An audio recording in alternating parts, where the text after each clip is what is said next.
Hello दोस्तों, आप सभी का हमारे यूट्यूब चैनल डी के पाठशाला में स्वागत है। दोस्तों आज हम बात करेंगे आपका रेलवे ग्रुप डी से संबंधित कि दोस्तों इसका जो एग्ज़ाम है इस साल होगा या नहीं होगा, इस बारे में आपका बात करेंगे। क्योंकि दोस्तों पता होगा 2019 में इसके फॉर्म निकले थे मार्च में, और जब से दोस्तों आपका लगभग 2.5 साल हो चुका है, लेकिन अब तक दोस्तों आपका एग्ज़ाम नहीं हुआ है। ठीक है, और अभी 2-3 दिन पहले आपके बच्चों ने स्ट्राइक भी किया था, ट्विटर अभियान चलाया था, ट्विटर कैंपेन चलाया था, जो चलाया था दोस्तों आपका 1 और 2 सितंबर को। लेकिन दोस्तों उसका भी कोई नतीजा नहीं निकला है।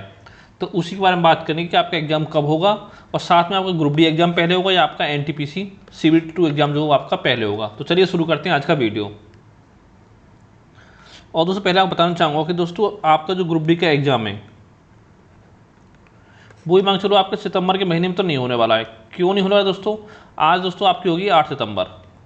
ठीक है, अगर आपका ग्रुप डी एग्ज़ाम सितंबर में स्टार्ट होना होता तो अब तक आपको कोई ना कोई नोटिस आ चुका होता। क्योंकि दोस्तों समझ लो, जब भी आपका एग्ज़ाम होगा ग्रुप डी का तो आपको कम से कम 25 से 30 दिन पहले उसकी सूचना मिलेगी कम से कम कि आपका एग्ज़ाम कब होने वाला है।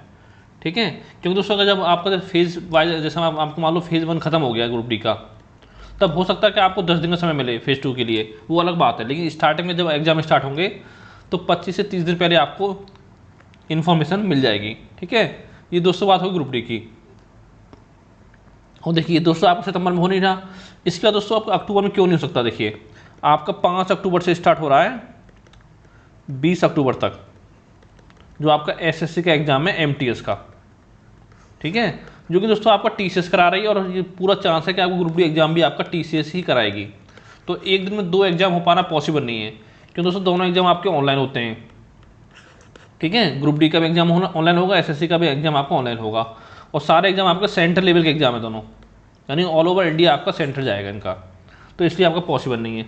आप देखिए उसके बाद देखिए दोस्तों आपका एक कैलेंडर जारी किया आपका SSC ने, उसमें देखते हैं उसमें क्या है। देखिए कि यहाँ पर combined higher secondary 10+2 level examination जो आपको 2019 वाला उसका स्किल टेस्ट जो होगा वो दोस्तों अब 3/11/2021 होगा, यानी 3 नवंबर को होगा।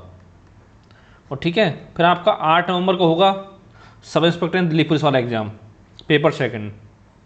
फिर दोस्तों आपका है stenographer grade C and D examination 2020 जो कि कंप्यूटर बेस्ड एग्जाम है आपका। ये दोस्तों चलेंगे आपके देखिए 11 नवंबर से,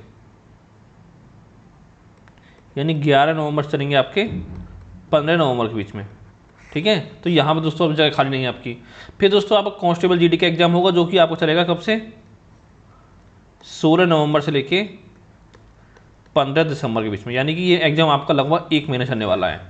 तो देखिए दोस्तों आपका समय कहाँ खाली है। अगर बात करें आपका तो 20 के बाद यानी कि आपका 21 अक्टूबर से लेके, ठीक है, आपका 7 नवंबर तक का समय है आपका, जो कि आपका एग्ज़ाम हो सकता है। तो दोस्तों इतने कम समय में आपका एग्ज़ाम होगा नहीं, और इसलिए दोस्तों यहाँ पर अगर एग्जाम चलो मान लो एक फेज़ का स्टार्ट भी करा दिया तो फिर दोस्तों 15 दिसंबर तक आपका एग्ज़ाम नहीं हो पाएगा। तो इसलिए दोस्तों ये मांग चलो आपका 15 दिसंबर से पहले आपका एग्ज़ाम नहीं होने वाला है किसी भी कंडीशन में ग्रुप डी का। ठीक है, ये मान चलो, क्योंकि दोस्तों ग्रुप डी का और आपका SSC का एग्जाम एक ही कंपनी करा रही है, और सारे एग्जाम आपके ऑनलाइन होते हैं, और आपका सेंटर लेवल के आपके एग्जाम है। ठीक है, और पता है इतने सिस्टम में मिल पाना पॉसिबल नहीं है कि जो एक दिन में आपके 2 बड़े एग्जाम हो सकें। तो दोस्तों यहाँ बात करते हैं कि यहाँ पे आपको क्या हो सकता है 21 अक्टूबर से 7 नवंबर के बीच में। आपको पता होगा 4 नवंबर को आपका दिवाली पड़ रहा है। ठीक है, फिर आपकी गोवर्धन पूजा होगी, फिर आपकी भैया दूज होगी। तो दोस्तों यहाँ तक आपका 7 नवंबर तक यहाँ पे आपका टाइम निकल जाएगा। तो इस दिन आपका पेपर होगा नहीं, क्योंकि बड़े त्यौहार हैं। तो दोस्तों आपका समय कितना बचा देखो बताता हूँ आपको। 21 अक्टूबर से लेके आपके पास 3 नवंबर तक का समय है, यानी कि 10-3 लगभग आपका लगभग 14 दिन का समय है आपका, जो आपका एग्जाम हो सकता है। तो दोस्तों यहाँ पर एक चांस आपको बनता है कि यहाँ पे जो आपका NTPC का है वो आपका CBT 2 एग्ज़ाम हो सकता है। लेकिन दोस्तों ये कब पॉसिबल है आपका? कि जब आपका जो NTPC का रिजल्ट है CBT 1 का रिजल्ट मतलब सितंबर में आपका आ जाए। ठीक है, तभी आपका पॉसिबल है कि आपका 21 अक्टूबर से एग्जाम हो सकता है। क्यों दोस्तों? कम से कम आपको 20-25 दिन पहले तो सूचना देनी पड़ेगी। ठीक है, रिजल्ट के बाद आपको 20-25 दिन का समय तो देना ही पड़ेगा अगर आपका CBT 2 एग्जाम कराना है। तो इस बीच आपका CBT 2 एग्जाम हो सकता है, ये नहीं कह रहा 100% हो जाएगा, लेकिन हो सकता है, प्रोबेबिलिटी बनती है। अगर दोस्तों आपका एग्जाम मान लो सितंबर में आपका रिजल्ट नहीं आया तो दोस्तों फिर आपका एग्ज़ाम इस बीच में नहीं हो पाएगा। तो इस बीच में आपका कोई एग्ज़ाम नहीं होगा, ना तो आपका ग्रुप डी होगा, ना आपका एसएससी का एग्ज़ाम है, ना आपका एनटीपीसी CBT एग्ज़ाम होगा। ठीक है, अगर आपको आयोग को चाहना होगा कि एनटीपीसी एग्ज़ाम अक्टूबर में कराएं तो इस महीने इसका रिजल्ट देना पड़ेगा। आज आपका 8 सितंबर हो गया, यानी लगभग 15-20 दिन के अंदर आपको रिजल्ट देना पड़ेगा। ये बात आपकी इतनी होगी, क्योंकि तो आपका जो भी आपका एनटीपीसी एग्ज़ाम होगा दोस्तों CBT का, वो कम से कम आपका 10 दिन चलेगा, कम से कम, क्योंकि इसमें आपके 7 लाख बच्चे बैठे हैं। ठीक है, 10 दिन आपका कम से कम एग्जाम चलेगा। पिछली बार दोस्तों क्या हुआ था, 2017 में जब एग्जाम हुआ था CBT, उसमें दोस्तों 3 दिन में आपका एग्जाम खत्म हो गया था। लेकिन उस समय कंडीशन और थी कि उस समय कोरोना नहीं था आपका, और एक दिन में आपका 3 शिफ्टों में एग्जाम हुआ था। लेकिन इस बार आपका 2 ही शिफ्टों में पॉसिबल हो पाएगा। और पिछली बार लगभग आपका 2 से 2.5 लाख के आसपास बच्चे बैठे थे मेंस में, और इस बार आपका 7 लाख बैठेंगे, यानी लगभग आपका 3 गुना बच्चे इसके बैठेंगे। तो यही देख लो, अगर 3 शिफ्टों में तो भी 3 9 दिन तो आप कैसे हो गए। ठीक है, 10 से 15 दिन आपका एग्जाम चल सकता है, यानी यही शेड्यूल आप बनता है जो आपका एग्जाम हो सकता है। वो तब पॉसिबल है जब सितंबर में आपको रिजल्ट आए।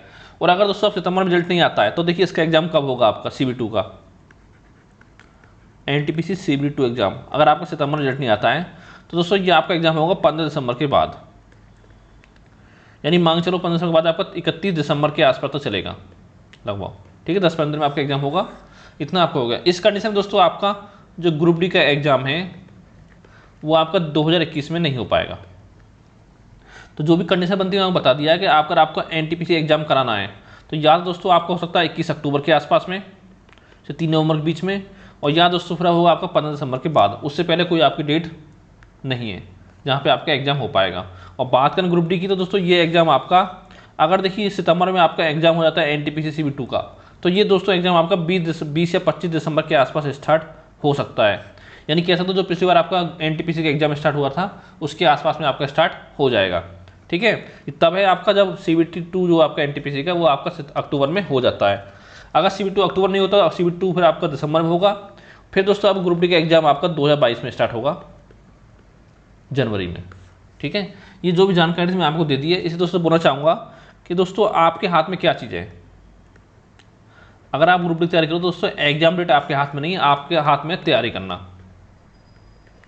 ठीक है, आप ये मान तैयारी करो जब भी आपका एग्जाम होगा कि आपको इसमें से जो आपकी 1 लाख से ऊपर जॉब है, वैकेंसी है, इसमें से आपको 1 सीट लेनी है। आप ये मान के अपनी तैयारी करें जब भी आपका एग्जाम होता है, लेकिन अपनी तैयारी को छोड़े ना, लगातार अपनी तैयारी अच्छे से करते रहें। और दोस्तों कोई सवाल हो तो नीचे कमेंट करके आप पूछ सकते हो। Thank you for watching.